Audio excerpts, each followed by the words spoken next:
রাজবাড়ির অভিশাপ। বিকেলের শেষ আলো, আকাশের রং ধীরে ধীরে লালচে থেকে কালো হয়ে যাচ্ছে। নদীর ধারে দাঁড়ানো পুরনো রাজবাড়িটার দিকে তাকালে মনে হয় যেন সময় থেমে গেছে। বাড়িটা প্রায় 100 বছরের পুরনো। চারপাশে ঝোপঝাড়, ভাঙাচুরা সিঁড়ি আর দালানের গায়ে কালি রঙের শ্যাওলা। গ্রামে সবাই বলে এই বাড়িতে রাতে গেলে কেউ আর ফেরে না। তবু একদিন 5 জন বন্ধু, অর্ণব, প্রিয়ম, তিথি, রোহিত আর মীরা মজা করার জন্য ঠিক করল রাজবাড়িতে যাবে। লোকজন অনেক বুঝিয়েছিল, কিন্তু কৌতূহল বেশি হলে ভয় কমে যায়। রাত 9টা বাজে। টর্চ হাতে তারা ঢুকে পড়ল রাজবাড়ির অন্ধকার দোরগোড়ায়। ভেতরে ঢুকতেই ঠান্ডা হাওয়ার ঝাপটা এসে গেল, যেন কেউ ফিসফিস করে বলছে ফিরে যা। প্রথমে সবকিছু ঠিকঠাক লাগছিল। পুরনো আসবাবপত্র, ভাঙা ঝাড়লণ্ঠন, দেওয়ালে রাজাদের প্রতিকৃতি। কিন্তু কিছুক্ষণ পর তিথি দেখল একটা ছবির চোখ যেন নড়ে গেল। হঠাৎ করেই মীরার টর্চ নিভে গেল। চারদিকে অন্ধকার, বাতাসে কেমন পচা গন্ধ ভেসে আসছে। দূরে দালানের ভেতর থেকে শোনা গেল ঘুঙুরের আওয়াজ। সবাই চুপ। রাজবাড়ির নাচঘর একসময় বিখ্যাত ছিল। বলে শেষ রাজা তার প্রেয়সী নর্তকীকে হত্যা করেছিল, আর সেই নর্তকীর আত্মা আজও ঘুঙুর পরে নাচে। তারা সাহস করে নাচঘরের দরজা ঠেলল। ভেতরে কেউ নেই, কিন্তু মেঝেতে রক্তের দাগের মতো কিছু ঝিলমিল করছে। হঠাৎ দরজা নিজে থেকেই বন্ধ হয়ে গেল। অর্ণব দরজা খুলতে চেষ্টা করল, কিন্তু আটকে গেছে। ঠিক তখনই দেখা গেল আয়নাতে একটা মহিলা দাঁড়িয়ে আছে। লাল শাড়ি, খোলা চুল, পায়ে ঘুঙুর, কিন্তু ঘরে তো কেউ নেই। মহিলাটা ধীরে ধীরে আয়না থেকে বেরিয়ে আসতে লাগলো। টর্চের আলোতে স্পষ্ট দেখা গেল তার মুখ অর্ধেক পুড়ে গেছে, চোখ দুটো রক্তজবা ফুলের মতো লাল। মীরা চিৎকার করে উঠল। ঘুঙুরের আওয়াজ ক্রমশ জোরে বাজতে লাগলো। চারপাশে ছায়া ঘুরতে লাগলো। শেষ মুহূর্তে তারা কোনো রকমে জানালা ভেঙে বাইরে বেরিয়ে আসে। সেই ঘটনার কয়েক সপ্তাহ কেটে গেছে। অর্ণব, প্রিয়ম, তিথি, রোহিত আর মীরা গ্রামে কেউ তাদের ঠিক মতো দেখেনি। মাঝে মাঝে কেউ বলে ওরা নাকি মাঠে খেলছে, আবার কেউ বলে ওদেরকে রাতে নদীর ধারে বসে থাকতে দেখেছে। কিন্তু ওদের পরিবার জানে ওরা আর বাড়ি ফেরেনি। একদিন গ্রামের পুরোহিত হঠাৎ ঘোষণা করলেন, রাজবাড়ির ভেতরে যে দোষীদের আত্মা আটকে আছে, ওদের মুক্তি না দিলে গ্রাম ধ্বংস হয়ে যাবে।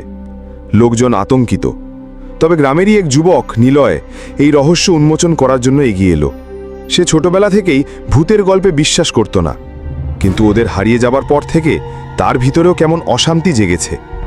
রাত 12টা, পূর্ণিমার চাঁদ আকাশে। নিলয় হাতে কেরোসিনের লণ্ঠন নিয়ে রাজবাড়ির সামনে দাঁড়ালো। চারপাশ নিস্তব্ধ। হঠাৎ ভেতর থেকে ভেসে এলো একসাথে 5 জনের হাসির শব্দ। তার শরীর কেঁপে উঠল, তবুও সাহস করে ঢুকে গেল রাজবাড়ির ভেতরে। ভাঙা সিঁড়ি বেয়ে উপরে উঠতে উঠতে নিলয় দেখল দেয়ালের ছবিগুলো যেন জীবন্ত হয়ে তাকিয়ে আছে। এক কোণে অর্ণবের ছেঁড়া ব্যাগ পড়ে আছে। ঠিক তখনই আবার শোনা গেল ঘুঙুরের আওয়াজ। নিলয় নাচঘরের দিকে এগোলো। ভেতরে ঢুকতেই চোখ আটকে গেল।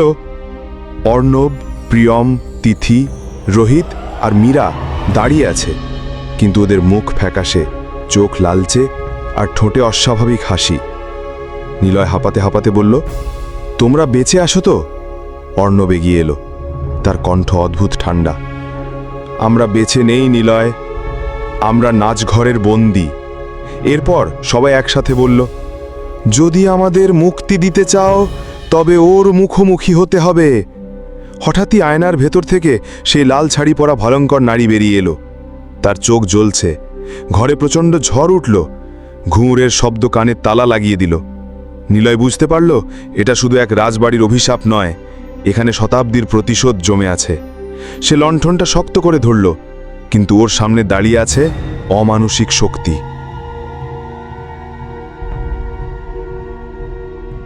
ঝড়ে লণ্ঠনের আগুন কেঁপে উঠছিল। আলো একবার জ্বলছে, একবার নিভে যাচ্ছে। নিলয় দাঁড়িয়ে আছে দোতলার পুরনো নাচঘরে, তার সামনে সেই লাল শাড়ি পরা নারী। চোখ দুটো জ্বলছে যেন আগুনের শিখা। অর্ণব, প্রিয়ম, তিথি, রোহিত আর মীরা দাঁড়িয়ে আছে দেয়ালের পাশে। তাদের ঠোঁটে হাসি, কিন্তু চোখে অদ্ভুত যন্ত্রণা। নারী গর্জে উঠল, কে সাহস করেছে আমার ঘরে প্রবেশ করতে? নিলয় বুক ঠকে বলল, আমি আমার বন্ধুদের মুক্তি দিতে এসেছি। হঠাৎই ঘরটা কেঁপে উঠল, আয়নাগুলো একে একে ফেটে গেল। প্রতিটি কাচের টুকরোয় ভেসে উঠতে লাগলো অতীতের দৃশ্য। এই রাজবাড়ির মহল, আলোর ঝলক, নাচ গান, রাজসভা। তারপর বিশ্বাসঘাতকতা। রাজা এক ষড়যন্ত্রে হত্যা করেছিল সেই নারীকে যে একসময় তার প্রিয় নৃত্যশিল্পী ছিল। মৃত্যুর আগে অভিশাপ দিয়েছিল, এই নাচঘরে কেউ শান্তি পাবে না, প্রতিটি প্রজন্ম রক্ত দিয়ে মূল্য চোকাবে। নিলয় বুঝতে পারল অভিশাপের সত্যি শেষ হয়নি। নারী তার দিকে ঝাঁপিয়ে এলো। নিলয় লণ্ঠন উঁচিয়ে ধরল, আগুন যেন মুহূর্তে বেড়ে উঠল। শিখাগুলো পাক খেতে খেতে নারীর শরীর ছুঁয়ে গেল। সে কেঁচিয়ে উঠল, কিন্তু হারালো না। অর্ণব কাঁপা কাঁপা গলায় বলল, নিলয়, ওকে শুধু আগুনে হারানো যাবে না, ওর আত্মা বাধা আছে এই নাচঘরের মাটির নিচে। সেখানে রাখা আছে কালো তাবিজ, সেটা ভাঙতে পারলেই আমরা মুক্তি পাব। নিলয় তাড়াতাড়ি মেঝের দিকে তাকালো। ঝড়ের শব্দে কিছু শোনা যাচ্ছিল না, কিন্তু সে অনুভব করল এক জায়গায় মাটি অদ্ভুতভাবে ফাঁপা। নারী চিৎকার করে বলল, না না, কেউ আমার শৃঙ্খল ছিঁড়তে পারবে না। নিলয় মরিয়া হয়ে মেঝেতে লাথি মারল। কাঠের তক্তা ভেঙে গেল। ভেতর থেকে বেরিয়ে এলো এক কালচে তাবিজ, যে তার চারপাশে রক্তের দাগ শুকিয়ে লেগে আছে। তখনই নারী ঝাঁপিয়ে পড়ল নিলয়ের ওপর। লণ্ঠনের শিখা নেভে গেল, ঘর ডুবে গেল অন্ধকারে। শেষ মুহূর্তে নিলয় হাত বাড়িয়ে তাবিজটা চেপে ধরল। তার শরীর কেঁপে উঠল, এক অদৃশ্য শক্তি যেন তাকে ছিঁড়ে ফেলতে চাইছে। আর ঠিক তখনই অর্ণব আর বাকিরা একসাথে চিৎকার করল, ভেঙে দাও ওটা নিলয়, ভেঙে দাও। নিলয় দাঁত চেপে তাবিজটাকে শক্ত করে মাটিতে আছড়ে মারল। ভয়ঙ্কর এক চিৎকারে কেঁপে উঠল পুরো রাজবাড়ি। লাল শাড়ি পরা নারী ধোঁয়ার মতো মিলিয়ে গেল। ঘরে আলো ফিরে এলো। অর্ণব, প্রিয়ম, তিথি, রোহিত আর মীরা ধীরে ধীরে মাটিতে পড়ে গেল। তাদের মুখে শান্তির ছাপ ফুটে উঠল।